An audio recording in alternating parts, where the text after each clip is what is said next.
च धर्मस्य सर्वधर्मस्वरूपिणे स्थापकाय च धर्मस्य सर्वधर्मस्वरूपिणे अवतारवरिष्ठाय रामकृष्णाय ते नमः। असतो मा सद्गमय तमसो मा ज्योतिर्गमय मृत्योर्मामृतङ्गमय। ॐ शान्ति शान्ति शान्ति।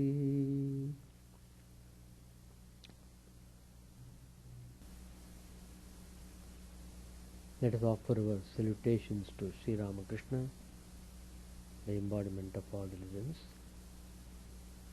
the Supreme God Incarnate.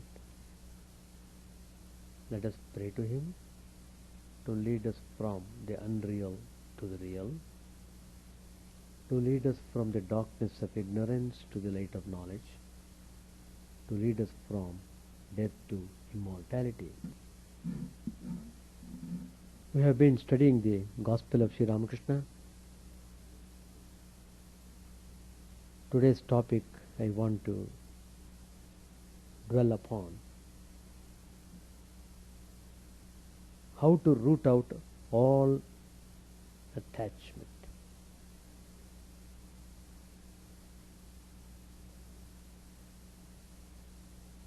We are suffering because of this power of attachment is so intense. So naturally, we suffer in various ways.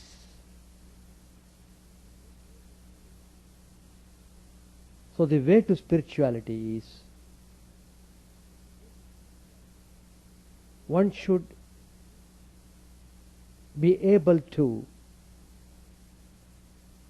turn his mind towards spiritual ideas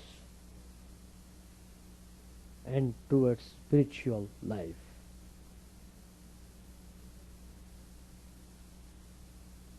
We have seen how, on account of this terrible power of attachment, people become restless and experience misery in the life. People are attached to things of the world. They are attached to the property. They are attached to the place where they are born. They are attached to the state. They are attached to the country. So many ways. Attachment over attachment. So layers and layers of attachment are being built up. How can you expect to really feel the value of peace? How is it possible? Well, the purpose of attachment is to see that this is not the way to attain peace or happiness. Lord Krishna says in the Bhagavata, the famous spiritual textbook, where it deals with tremendous spiritual ideas, there Lord Krishna says in clear terms. Yoga, discrimination, piety, study of the Vedas, austerities, renunciation, performing rites, sacrificial rites, and works of public utility, charity, vows, sacrifices, places of pilgrimage, and moral rules, particulars as well as universal. None of these, Lord Krishna says, binds one so much as the association of saints that roots out all attachment. Sri Ramakrishna has said, one should always seek a company of holy persons. The nearer you approach the Ganges, you feel the cool breeze.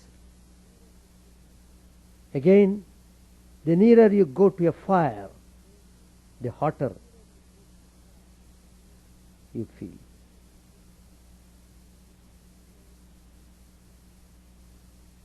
So, we have to study this subject little more deeply. The person is becoming more and more intoxicated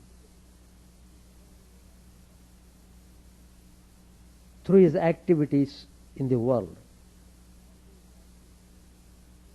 It is this intoxication makes the person addicted, and this addiction ruins him. What is that intoxication? Generally, all people are affected with the intoxication of lust and gold. It is true, it is very difficult to conquer lust. It is true, really true, to get rid of the attachment towards gold. But the fact remains, it is this intoxication of lust and gold, the intoxication of privileges and preferences, the intoxication of pleasures and enjoyments. How many types of intoxication people are passing through in the world? They are being constantly, in one way or other, intoxicated. So in that process, what has become? The person is suffering from the chronic disease of intoxication. Chronic. That means he is constantly agitated by his sense desires, which could never satisfy him at all. From one false hope, he is betrayed into another.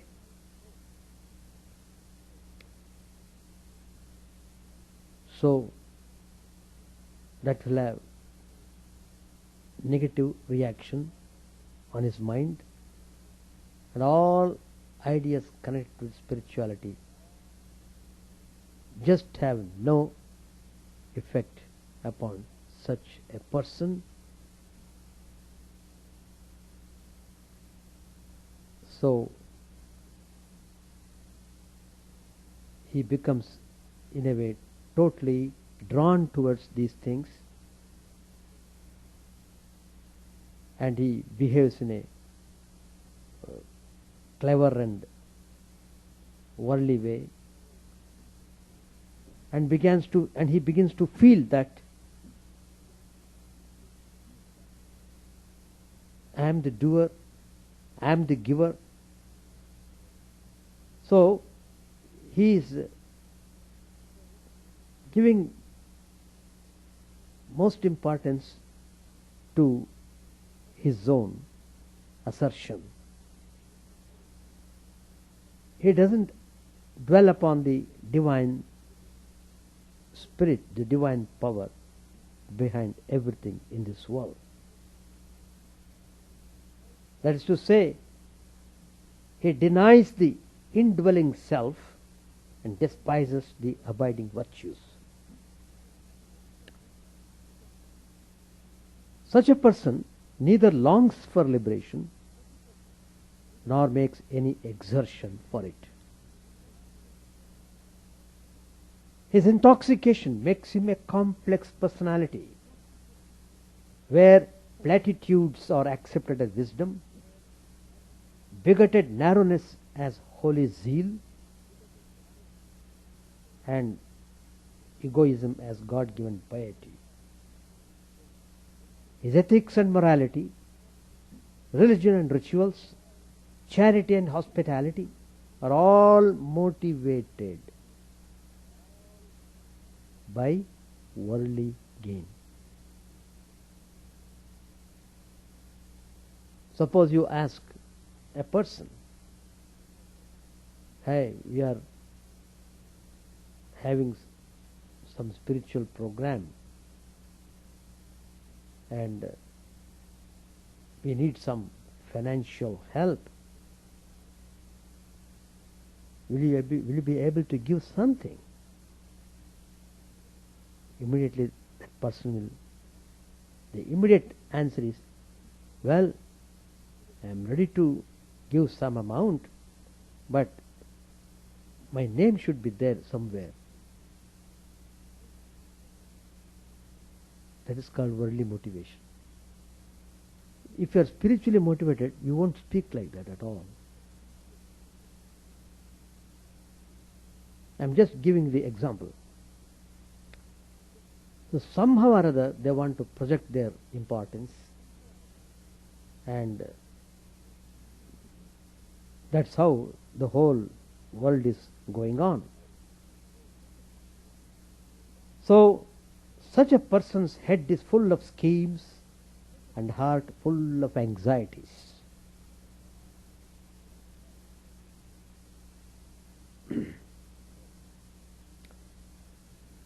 So he is doggedly holding on to the life, even though he is advanced in age. That is, even when on the verge of death, he thinks he will not die. He will stay for some more days. Some more. How long? He will keep on telling some more.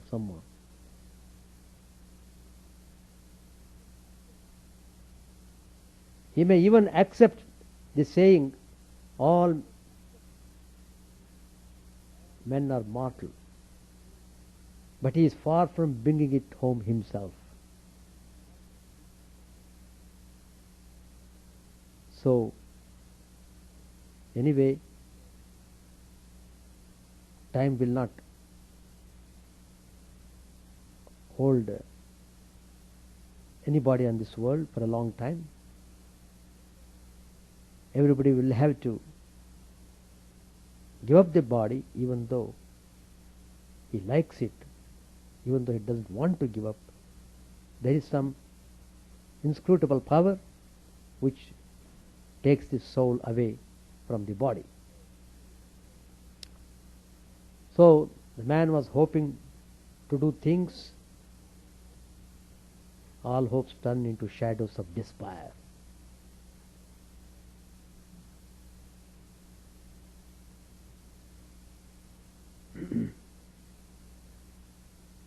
So such is the state of the most of the people in the world. But there are people who, though are surrounded by the people having worldly tendencies, though they breathe the same air, living under the same sky with them, still possess a different frame of mind. So with which the saintly persons tower high above us all. The saint is an extraordinary soul, and he is a wonder to the world. What makes him extraordinary is not his material wealth or earthly possessions, but his extraordinary vision and realization.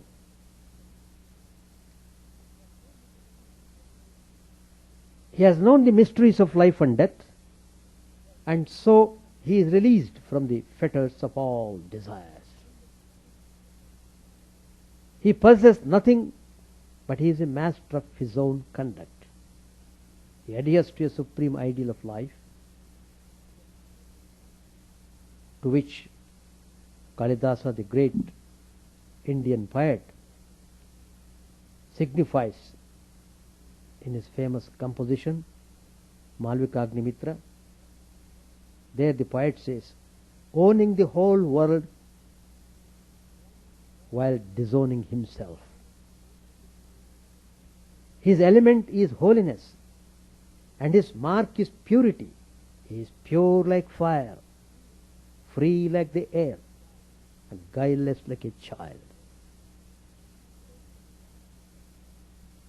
The prudence of the worldly wisdom, which is the mother of pride and avarice, it is unknown to this holy simplicity. His is a true wisdom, which can only be found in a heart freed from the clouds of passions.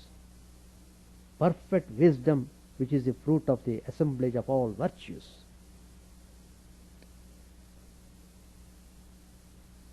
Time alone relieves the foolish from sorrow, but reason the wise. The saint is truly this wise person. His truth is his God realization, and he is firmly established on that truth which he feels to be true. His whole soul directs him towards that truth. So he is under the noble necessity of being true. He sees God everywhere and remains intoxicated with the joy of God. He is also intoxicated, but not in a worldly way, which I explained before, but he is intoxicated to God. The saint with his God intoxication thus presents a striking contrast to the world of ordinary men who remain addicted to the intoxicating enjoyments of the world.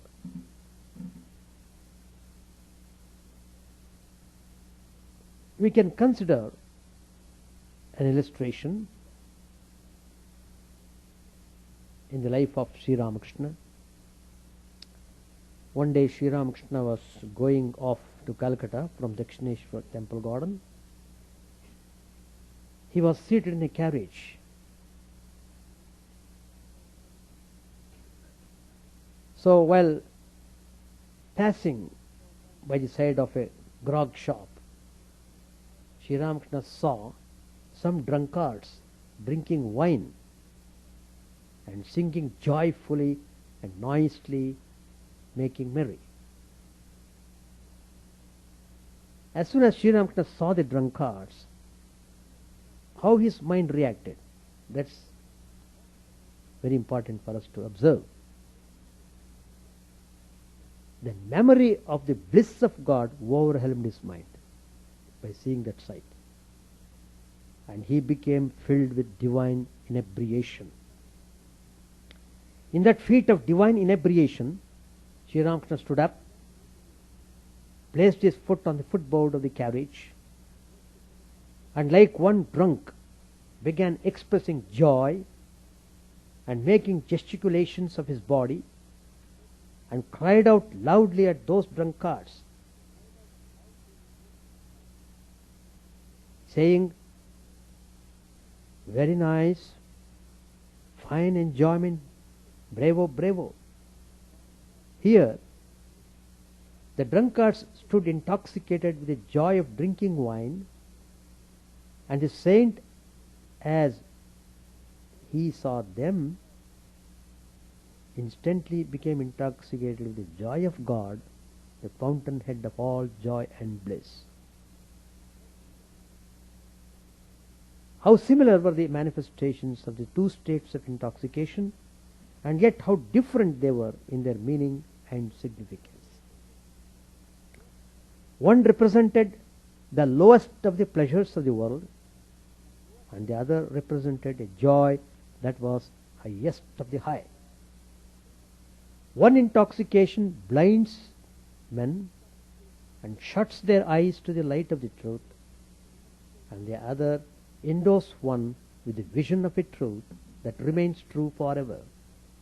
The truth which cannot be gotten for gold, neither silver be weighed for the price thereof. This vision of truth, not any temple or tower, rank or power, is the glory of the saint.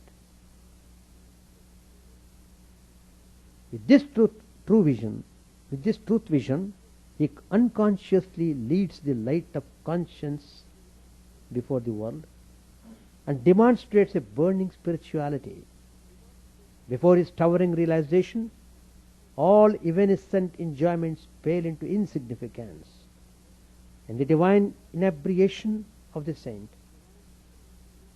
the worldly people find another intoxication of rare and superior joy which no earthly intoxicant can give.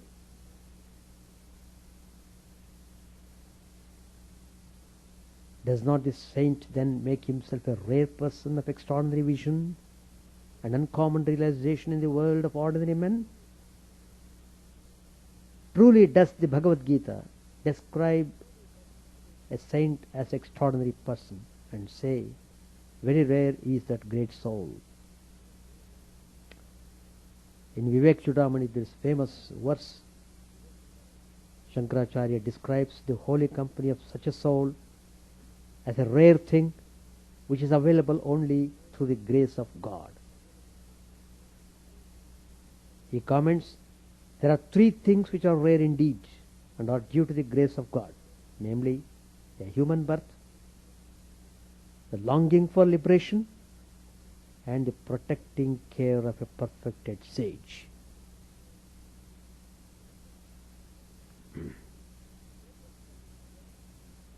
The greatest of the miracles of a saint is his holiness. He radiates holiness, and by that he compels a transfiguration around him. If he possesses anything which can be termed as supernatural power, it is his holiness, with which he becomes the tamer of the souls.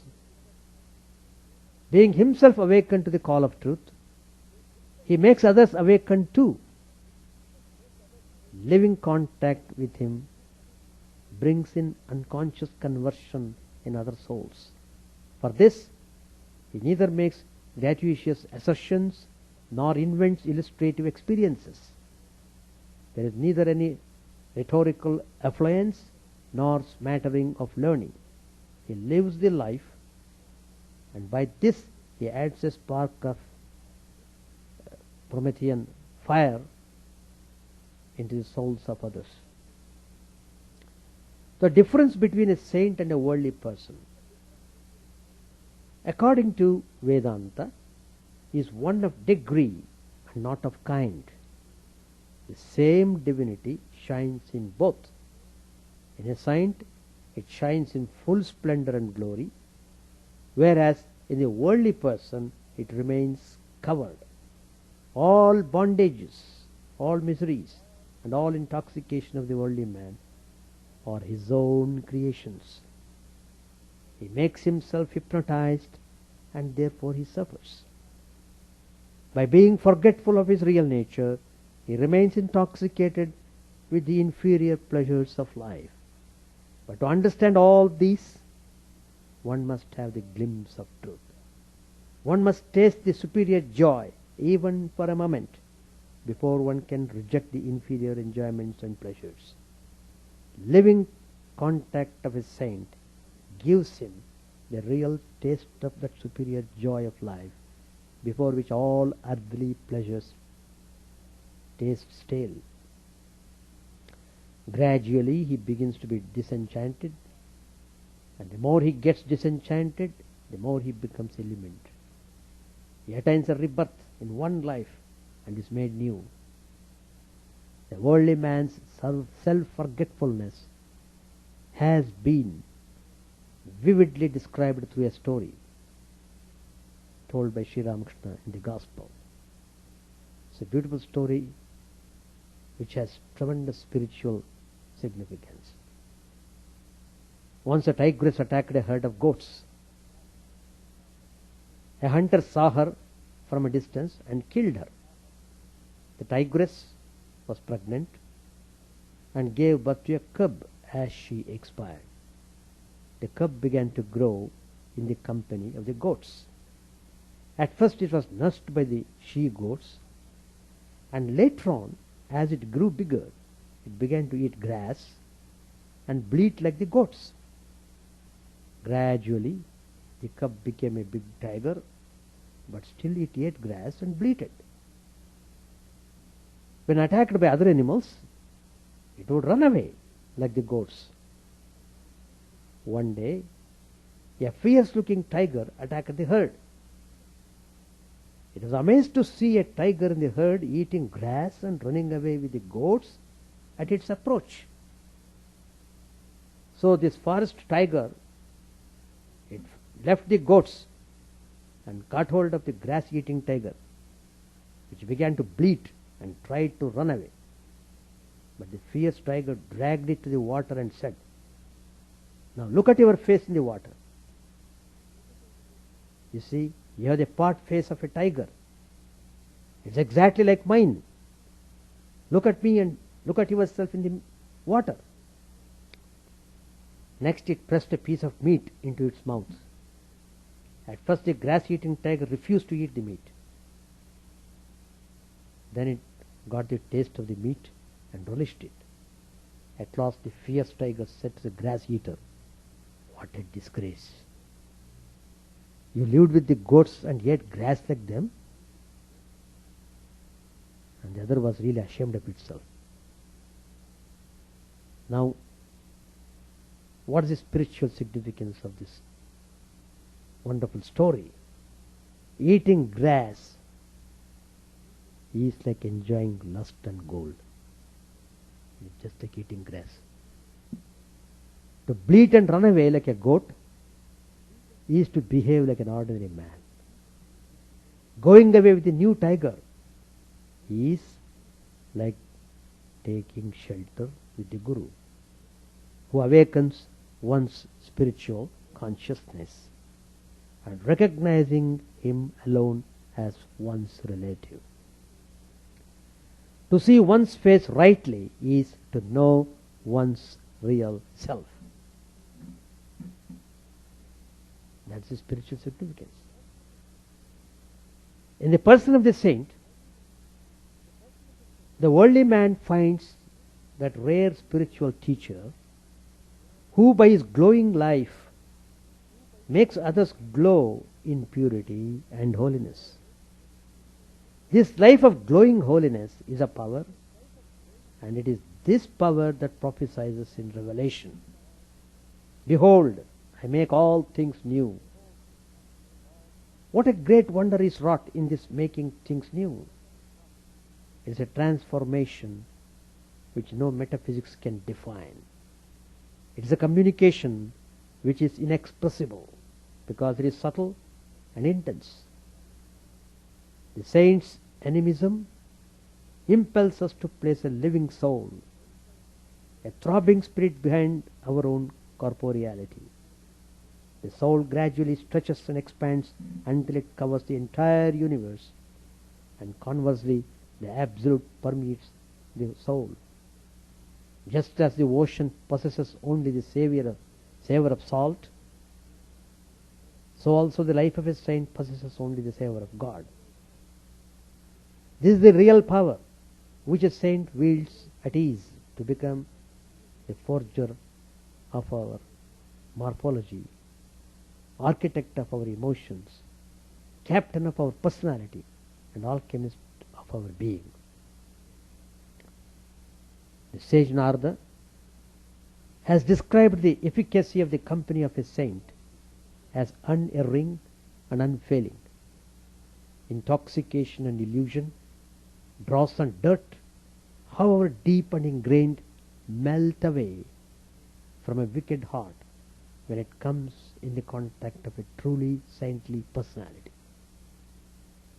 Sri Ramakrishna compares holy company of saints to a soap solution which imperceptibly cleanses and purifies all.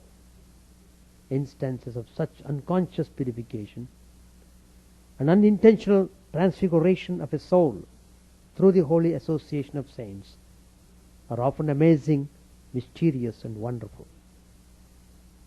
So, the Lord in his last message to Uddhava reminds Uddhava in the Bhagavata about the redemptive power of holy association,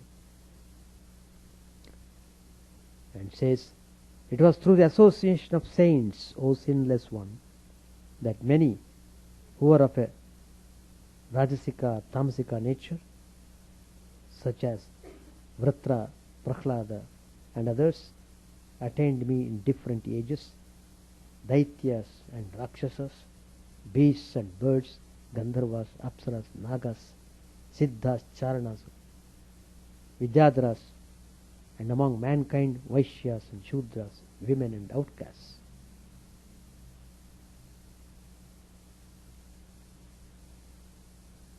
They had not studied the Vedas,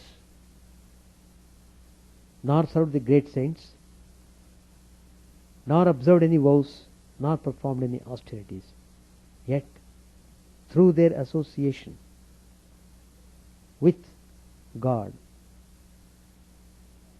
represented by the saints, they attained God. The holiness of a saint supplies its own fuel, lights its own fire, and is self-feeding like the sun. It cleanses as well as creates. The holiness of Christ not only purified the soul of Mary Magdalene, but also transformed her into a saint.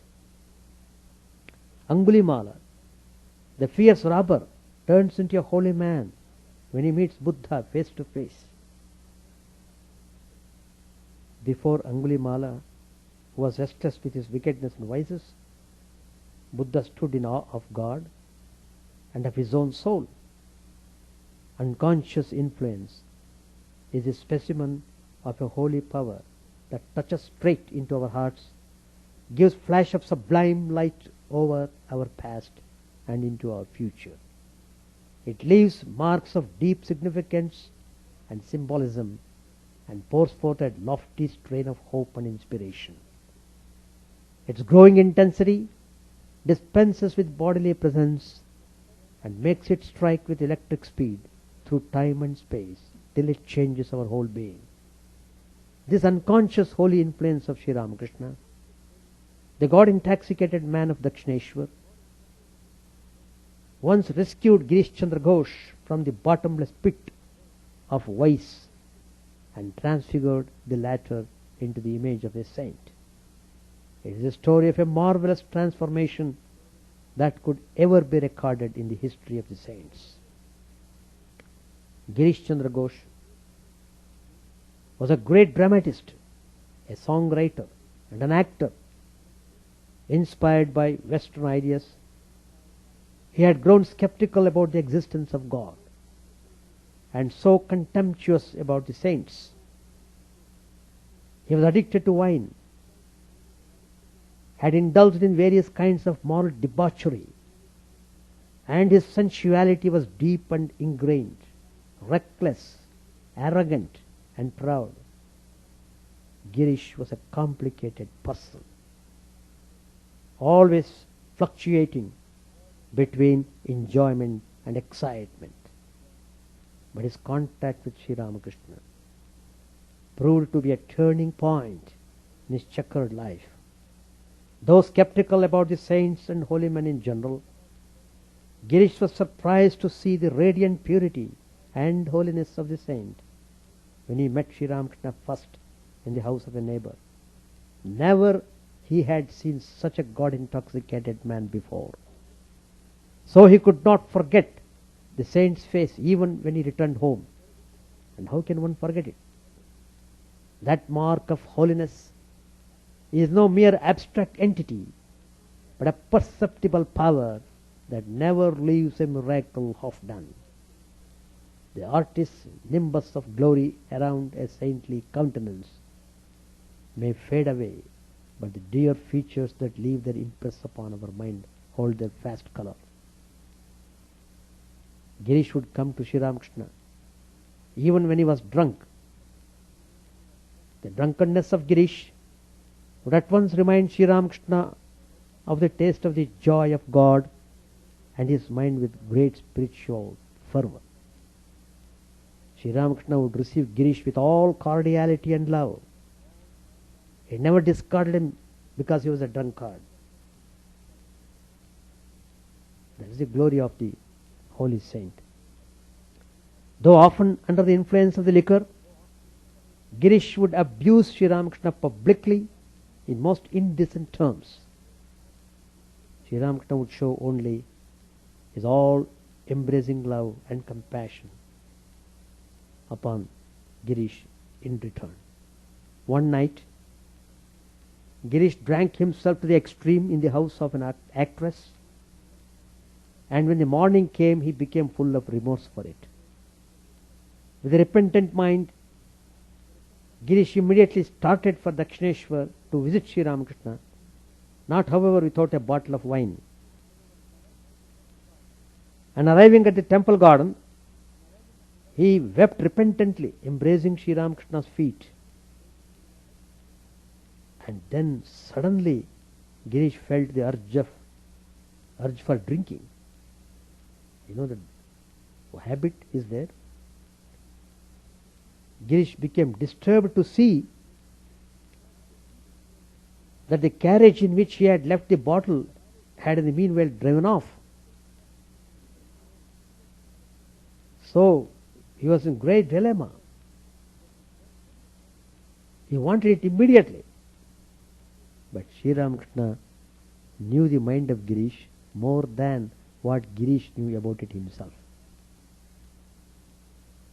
So what did Sri Ramakrishna do?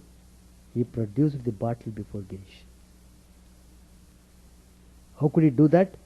Sri Ramakrishna had privately asked a devotee to bring Girish's belongings from the carriage before it could leave. Not being able to get rid of his past habits, Girish now drank shamelessly at the very presence of Sri Ramakrishna. And having done so, he felt very much repentant again. To this, Sri Ramakrishna told him, "Drink to your heart's content. It won't be for much longer." For Sri Ramakrishna was never dogmatic to impose his own indoctrination upon Girish, for whom he had allowed every freedom of thought and action. Never he could look upon anybody as a sinner who was to be answered according to his sins and follies. Rather, it was an outflow of a soul filled with love and compassion that made everything holy and divine by their touch. The more this divine love of the saints started gaining its hold upon Girish, the more Girish became conscious about his misdeeds and wickedness. One day, while sitting before Sri Ramakrishna, Girish was repentantly brooding over his follies and foibles. Sri Ramakrishna, in a mood of great spiritual fervor and compassion, spoke out, Girish Ghosh, don't worry about it. People will be astonished at the marvelous change that will come upon you. Seeking this change of life, Girish once asked Sri Ramakrishna, I don't want advice. I have written cartloads of advice to others. It doesn't help me. Do something to transform my life. Girish therefore heaved a sigh of relief as Girish heard these words of solemn assurance about his future from Sri Ramakrishna. When Sri Ramakrishna said, people will be astonished at the marvelous change that will come upon you. The effect of the holy association of a saint could not but be infallible. True to the prophecy of Sri Ramakrishna, Girish started changing gradually. There came upon him a marvelous transfiguration which soon made him glow with a living faith in God and an ardent love for man. From out of the bottomless pit of his past vices, Girish emerged holy and purified to play the role of a heroic devotee of God, a changed person who in later life could boldly dwell on his past misdeeds to emphasize the glory of his wonderful transformation as well as the grace of Sri Ramakrishna. The saint with his life of glowing saintliness thus stands as a veritable powerhouse of spirituality that sustains and feeds the tenets of religions and shapes and reshapes the souls of men. His body is a temple of a living God, and his mind the great seat of a holy pilgrimage, for he carries within him only the thoughts of God and nothing else. The Sufi saint Rabia was once questioned, do you love God? The unhesitating reply came, yes. Again she was asked, do you hate Satan? And again the reply was unequivocal. No, my love for God leaves no room for hating Satan. There may be differences of creeds and sects about the ideas of God, but the holiness of his saint stands above all differences of creeds and sects. Whether a saint is a Hindu or a Mohammedan, a Buddhist or Christian, his holiness remains the same everywhere. This holiness is a goal of all spirituality, all religion, all penance, all austerity. It is the highest manifestation of the divine spirit, assimilable and communicable across the barriers of race and religion. For all these, therefore, the Lord in the Bhagavata says, which I said in the beginning, yoga, discrimination, piety, study of the Vedas, austerity, renunciation, rites such as Agnihotra, and works of public utility, charity, vows, sacrifices, places of pilgrimage, and moral rules, particulars as well as universal. None of these, I say, binds me so much as the association of saints that roots out all attachment. So, what Sri Ramakrishna said, which I quoted in the beginning, one should always seek the company of holy men. The nearer you approach the Ganges, the cooler breeze you will feel. So that is the way to root out all attachment. Otherwise, it is extremely difficult to get rid of this addiction of attachment to worldly things. So, even after coming to Sri Ramakrishna, how much struggle Girish had to undergo to uproot all attachment, addictions towards his worldly things. So, Idea is you must not lose the link, the spiritual link. That's very important. The spiritual link. That is constantly studying the spiritual ideas, constantly dwelling upon spiritual life of saints and sages. We must cleanse our mind regularly, and we must be very serious about our pursuit of spiritual life. And then in course of time all the attachment are removed and you will be attached to God, which will give you real peace and happiness. Page 768.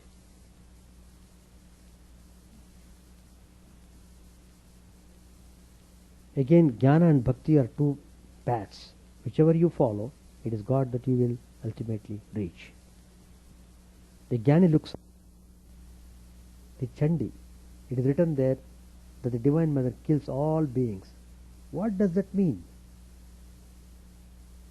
Sri Ramakrishna answered, this is all her Leela, her sportive pleasure. That question used to bother me too. Later I found out that all is Maya. Both creation and destruction are God's Maya.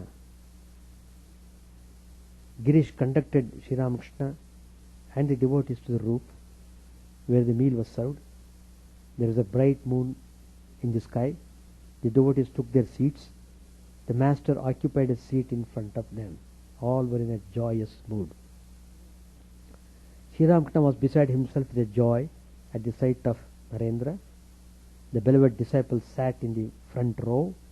Every now and then the master asked how he was getting along. He had hardly finished half his meal when he came to Narendra with some watermelon sharbat and curd from his own plate. Tenderly, Sri Ramakrishna said to the disciple, please eat this. Then he went back to his own place. It was about 3 o'clock in the afternoon. Sri Ramakrishna sat in Balram's drawing room in a happy mood. Many devotees were present. Narendra, M, Bhavana, Purna, Paltu, the younger Naren, Girish, Ram, Binode, Rija and others sat around him. Balram was not there. He had gone to Mongher for a change of air. His eldest daughter had invited Sri Ramakrishna and the devotees and celebrated the occasion with a feast. The master was resting after the meal. Again and again the master asked him, am I liberal-minded? Tell me. Bhavanath said smilingly, why do you ask him? He will only keep quiet. A beggar entered the room. He wanted to sing. The devotees listened to a song or two. Narendra liked his singing and asked him to sing more. Sri Ramakrishna said, stop, stop. We don't want any more songs. Where is the money? To Narendra. You may order the music, but who will pay? The devotee said smilingly, sir, the beggar may think you are an Amir, a wealthy aristocrat. The way you are leaning against that big pillow, all laugh. Master said smilingly, he may also think I am ill. The conversation drifted to Hazra and his egotism. For some reason, he had to go away from Dakshineshwar. Narendra said, Hazra now admits he was egoistic. Master said, don't believe him. He says so in order to come back to Dakshineshwar. To the devotees he said, Narendra always insists that Hazra is a grand person. Narendra said, even now I say so. Master, why? We have heard so much about him. And still you think so? Narendra said, he has slight defects, but many virtues. Master said, I admit that he has devotion to his ideal. He said to me, you don't care for me now, but later you will be seeking my company. A Goswami came from Serampur. He was a descendant of Advaita Goswami. He intended to spend a night or two at the temple garden. I asked him very cordially to stay. Do you know what Hazra said to me? He said, send him to the temple officer. What was in his mind was that the Goswami might ask for milk or food, and that he might have to give him some from his own share. I said to Hazra, now you rogue, even I prostrate myself before him because he is a Goswami, and you, after leading a worldly life and indulging a great deal in lust and gold, have so much pride because of a little japa? Aren't you ashamed of yourself? One realizes God through sattva. Rajas and tamas take one away from him. The scriptures describe sattva as white, rajas as red, and tamas as black. Once I asked Hazra, tell me, what you think of the people that come here? How much sattva does each one possess? He said, Narendra has 100%, and I have 100%. What about me? I asked. And he said, you still have a trace of pink. You have only 75%. I should say, Allah. Shall stop here. Any questions?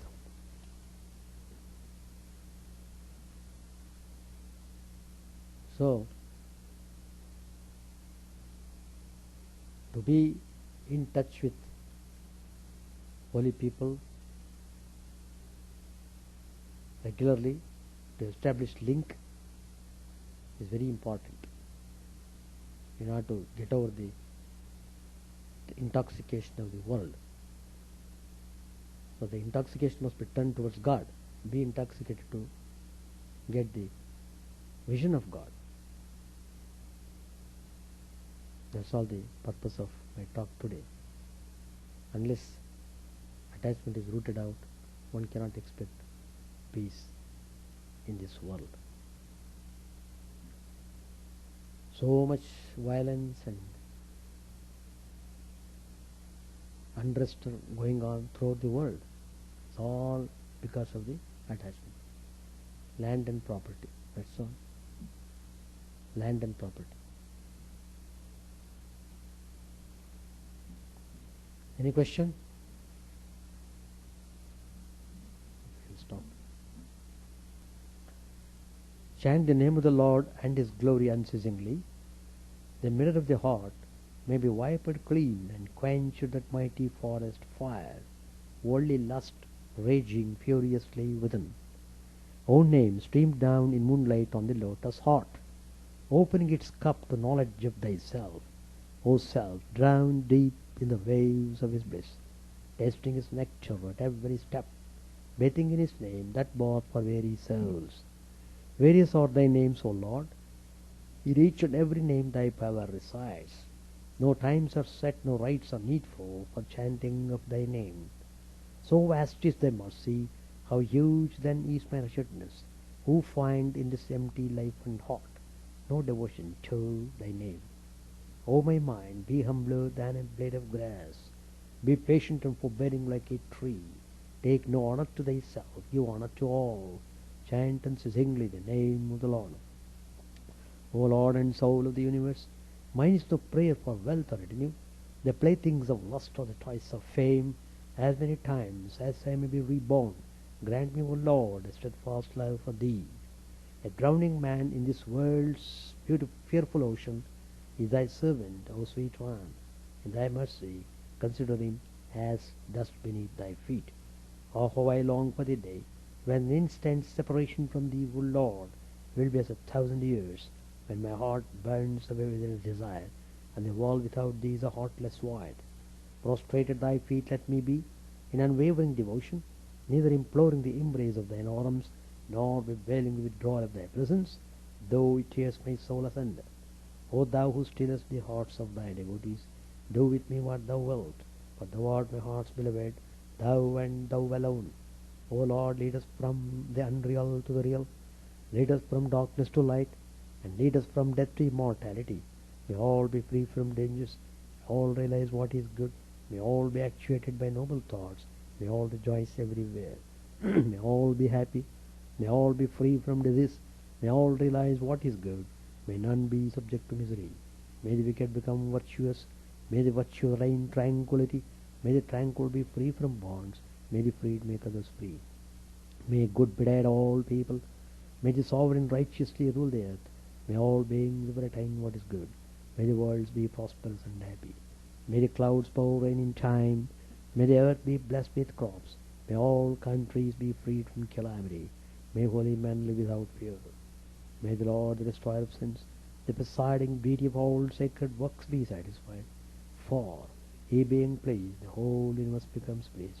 He being satisfied, the whole universe feels satisfied.